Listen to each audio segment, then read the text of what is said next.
Salam sejahtera saudara-saudara sekalian yang kami kasih dalam Tuhan Yesus Kristus. Bagaimana kabar saudara hari ini? Kiranya semua dalam kondisi baik, karena Tuhan selalu mengasihi dan menyertai kita semuanya. Kita bersyukur berjumpa kembali dalam acara persekutuan doa Jemaat GKI Taman Cipunut Bandung setiap hari Kamis pukul 6:30 malam. Kamis ini tanggal 28 Juli 2022 kita akan merenungkan tema memiliki atau bermurah hati. Kita siapkan diri kita, kiranya persekutuan doa ini boleh saling menguatkan satu dengan yang lain. Kita mulai dengan menyanyi NKB 183 bait 1 dan kedua, Dulu Ku Mencari.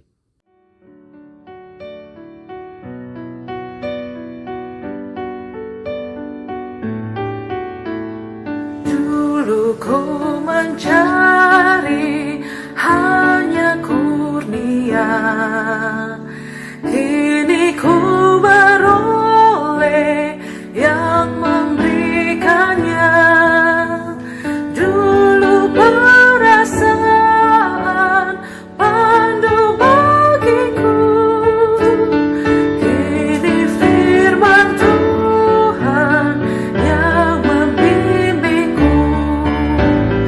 Aku puji Yesus tak kenal lelah, karena Dia sungguh Tuhanku adalah.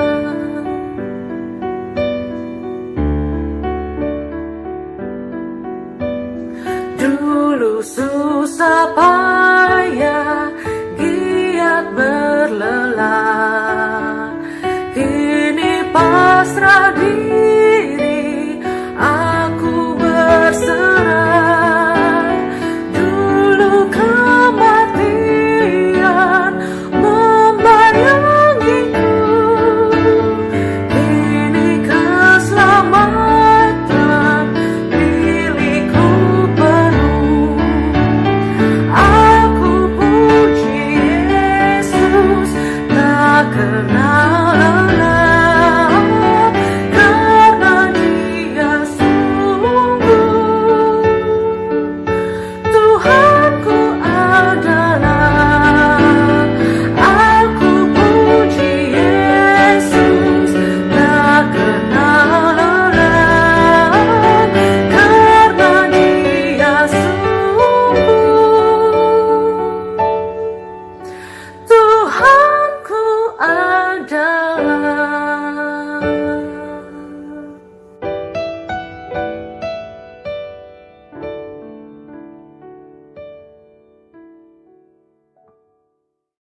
Marilah saudara kita bersama berdoa sebelum merenungkan firman Tuhan dan berdoa syafaat. Ya Tuhan, Bapa kami dalam surga, kami sungguh bersyukur kepadamu atas segala kasih dan berkat Tuhan dalam kehidupan kami semuanya. Kalau kami bisa seperti sekarang ini, bukan karena kekuatan kami, tetapi anugerah Tuhan sendiri. Yang bersyukur boleh mengikuti persekutuan doa jemaat saat ini. Dan siapkanlah kami semuanya. Kami hendak merenungkan firman-Mu dan berdoa syafaat, kiranya boleh memperkenankan Tuhan. Dalam nama Tuhan Yesus, kami telah berdoa. Amin. Saudara sekalian yang menjadi nas renungan kita, saya ambilkan dari Lukas pasal 12 ayat 21. Lukas 12 ayat 21. Demikianlah jadinya dengan orang yang mengumpulkan harta bagi dirinya sendiri, jikalau ia tidak kaya di hadapan Allah. Saudara sekalian, seandainya pada suatu ketika anak saudara bertanya kepada saudara, Pah, Mah, atau ayah, ibu, kita ini sebetulnya termasuk kelompok orang kaya atau enggak kaya? Bagaimana kira-kira jawaban saudara? Bagaimana gambaran saudara mengenai diri saudara sendiri? Apakah termasuk orang kaya, kurang kaya, tidak kaya, atau biasa-biasa saja? Ada orang muda yang sudah mempunyai kekayaan banyak sekali. Anaknya 3, rumahnya 4, sudah disiapkan untuk setiap anaknya satu-satu, mobilnya sekitar 10, pekerjaannya terus berkembang. Tetapi orang ini merasa terus berkekurangan, ingin terus mengembangkan usahanya, merasa tidak puas, sehingga tidak bisa bersyukur kepada Tuhan, karena merasa terus berkekurangan. Seperti orang kepanasan, minum terus kehausan. Apakah model orang semacam ini termasuk orang kaya? Atau model orang yang kedua, dia sederhana, dia kalau ke gereja berboncengan naik motor, pakaiannya rapi walaupun sederhana, rumah juga kecil, bekerja, ya jalan pekerjaannya lah cukup untuk kehidupannya, sekolah dan seterusnya. Tapi orang ini bisa menikmati betul berkat-berkat Tuhan. Dihayati betul berkat Tuhan yang secukupnya, yang bisa mencukupi kehidupannya dan yang lain-lain, walaupun tidak berlebihan sama sekali. Orang ini bisa menikmatinya dan mensyukurinya. Apakah orang ini kaya atau bukan kaya? Saudara, kaya dan miskin bukan soal materi, tapi soal hati atau soal mental. Orang pertama tadi walaupun materinya banyak, tapi mental berkekurangan. Dan orang kedua tadi memang secara nominal hartanya nggak banyak sekali, tapi bisa merasakan puas, mensyukuri berkat Tuhan. Ini mentalnya mental orang yang punya atau orang yang kaya, katakan demikian. Seorang psikoanalis dan filsuf sosial terkenal Erich Fromm pernah menulis buku To Have or To Be, diindonesiakan memiliki atau menjadi. Secara garis besar ada 2 tipe orang.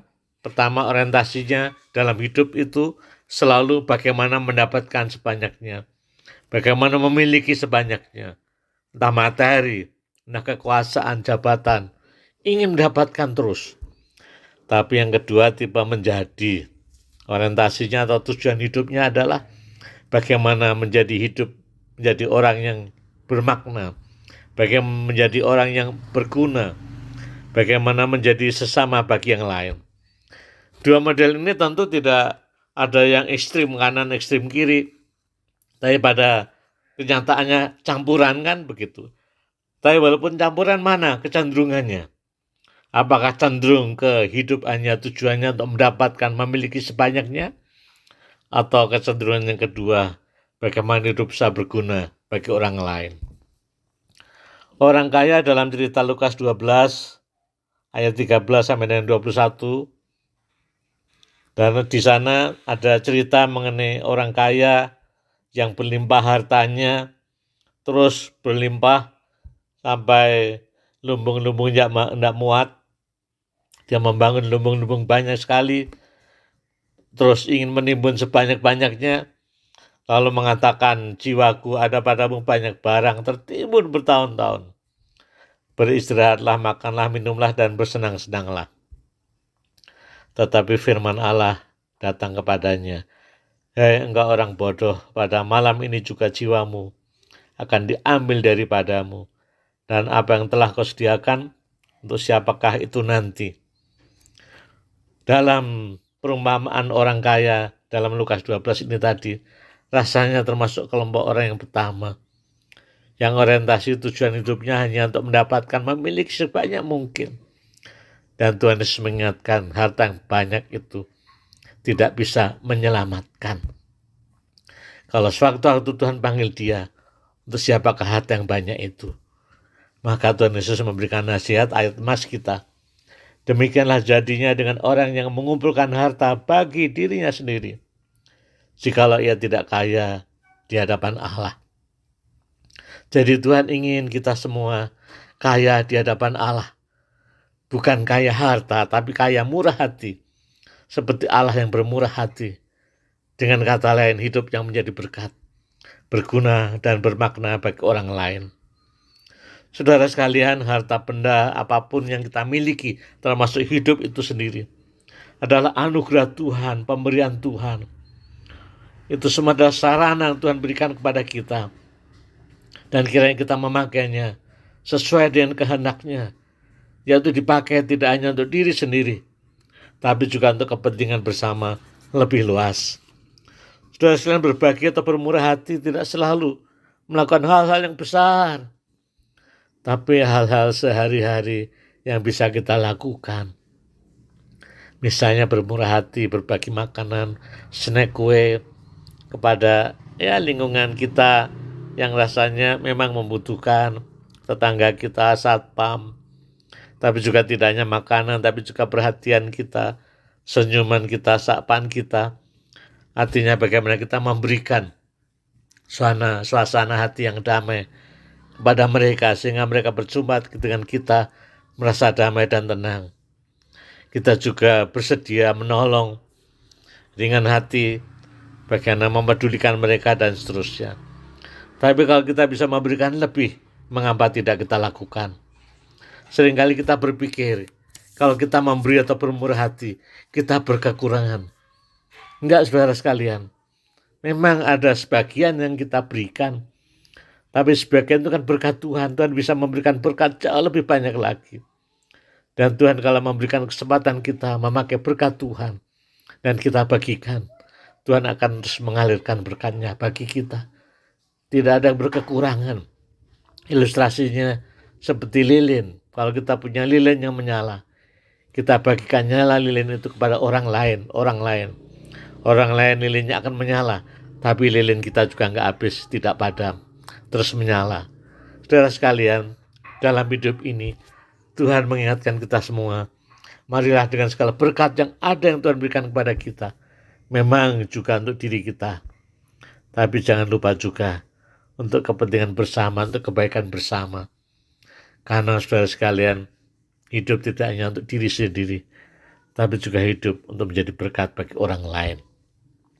Marilah kita bersama belajar membuka hati kita untuk bisa bermurah hati kepada siapapun juga dalam hidup ini, selagi masih ada kesempatan bagi kita semuanya. Amin. Sekarang kita akan menaikkan doa-doa syafaat. Marilah kita bersama berdoa. Ya Tuhan, kami bersyukur kepadamu atas segala berkat anugerah Tuhan dalam kehidupan kami semuanya, baik berupa materi, harta benda, juga kehidupan ini. Kiranya kami menyadari bahwa apa yang kami miliki adalah anugerah Tuhan yang mestinya kami pakai sesuai dengan kehendak-Mu, tidak hanya untuk diri sendiri, tapi juga untuk kepentingan lebih luas, sehingga hidup kami menjadi berkat bagi sesama dan bagi dunia ini. Ajarkan kepada kami untuk membuka hati kami, bermurah hati bagi orang lain.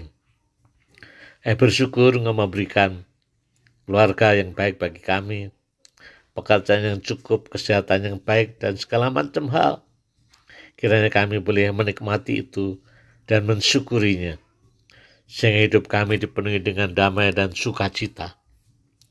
Tuhan, kami berdoa juga, tentu dalam hidup ini kadang-kala juga tidak lancar, ada masalah dalam pekerjaan, dalam keluarga, kesehatan, dan lain-lain. Kiranya Engkau menolong kami semuanya, dan saudara-saudara kami menghadapi masalah agar tetap kuat menghadapi itu semuanya di dalam Tuhan.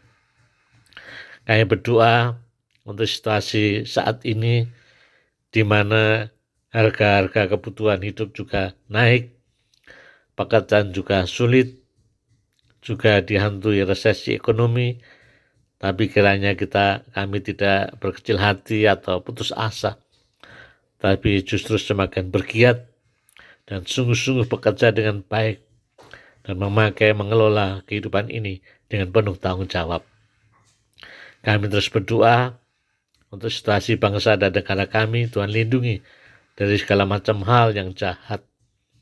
Kiranya Engkau berikan hikmat kepada para pemimpin kami dalam mengelola pemerintahan ini, sehingga baik bagi semuanya. Semua merasa nyaman dan damai hidup di bumi Indonesia ini. Oh Tuhan, terima kasih, kami bersyukur atas segala berkat-Mu. Kami hendak mengakhiri dengan berdoa Bapa kami. Bapa kami yang di surga, dikuduskanlah nama-Mu. Datanglah kerajaan-Mu, jadilah kehendak-Mu, di bumi seperti di surga. Berikanlah kami pada hari ini makanan kami yang secukupnya, dan ampunilah kami akan kesalahan kami, seperti kami mengampuni orang bersalah kepada kami. Dan janganlah membawa kami ke dalam pencobaan, tapi lepaskanlah kami dari yang jahat, karena Engkaulah yang punya kerajaan dan kuasa dan kemuliaan sampai selama-lamanya. Amin. Saudara sekalian yang kami kasih dalam Kristus, cukup sekian persekutuan doa kita. Kiranya hidup kita menjadi berkat. Kita akhiri dengan menyanyi dari NKB 183 bait yang kelima. Dulu hasrah diri ku ikuti terus.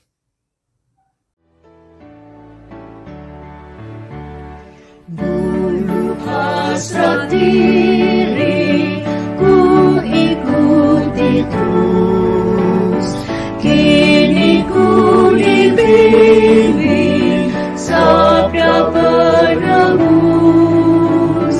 Dulu ku menuntut tak mau menyerah, kini Tuhan saja ingin ku sembah. Aku puji Yesus, tak kenal lelah, karena Dia